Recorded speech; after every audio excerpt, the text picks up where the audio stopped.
Breaking news अवां सां share कयूं पिया। मीरपुर माथेले में हथियारबंद नथां गोलियूं हणी ज़ख़्मी कयल सीनियर सहाफ़ी नसरुल्लाह गडाणी जी हालत ॻणतीअ जोगी थी वई। ज़ख़्मी सहाफ़ी जो रहीमयार ख़ान अस्पताल में इलाज हलंदड़ आहे। डॉक्टरनि 24 कलाक अहम करार ॾेई छॾिया आहिनि। अहम ख़बर अवां सां शेयर करे रहिया आहियूं। मीरपुर माथेले में हथियारबंदनि हथां गोलियूं हणी ज़ख़्मी कयल सीनियर सहाफ़ी नसरुल्लाह गडाणी जी हालत ॻणती जोगी आहे। तफ़सील मालूम कंदासीं मीरपुर माथेले मां आवाज़ न्यूज़ जे रिपोर्टर लतीफ़ वसीर खां। जी लतीफ़ वसीर, कहिड़ा तफ़सील आहिनि इन हवाले सां आगाह कजो।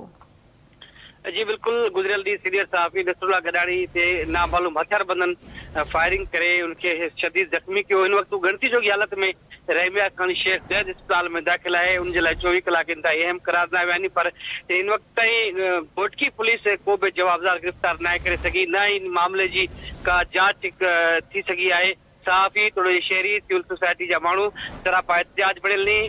थोड़ी देर बाद एसएसपी ऑफिस अॻियां घोटकी ज़िले जा जेके कलम धणी नी उहे एहतजाज कंदा। उन सां गॾोगॾु इहो मुतालबो कयो वेंदो त इन जेके कातिल आहिनि, कहिड़ियूं धुरियूं मुलविस आहिनि, उन्हनि ख़िलाफ़ कार्रवाई करे उहे जवाबदार फिलफोर गिरफ़्तार कया वञनि। उन सां गॾोगॾु शहरी तोड़े जो कलम धणियुनि जो इहो मुतालबो आहे आईजी सिंध खां ऐं सिंध जे वॾे वज़ीर खां इन मामले जा जेके कातिल आहिनि उहे फौरन गिरफ़्तार कया वञनि। हिन वक़्त ताईं जेको आहे सीनियर सहाफ़ी नसरुल्लाह जेको आहे आईसीयू वार्ड जेको शेख हमदर्द अस्पताल में दाख़िल आहे। गुज़िरियल ॾींहुं उनजो ऑपरेशन थियो, पर हिन वक़्त ताईं उनखे जेको होश न अची सघियो, पर उनजा कुझु ॾींहं 24 कलाक इंतहाई करार ॾिना विया आहिनि।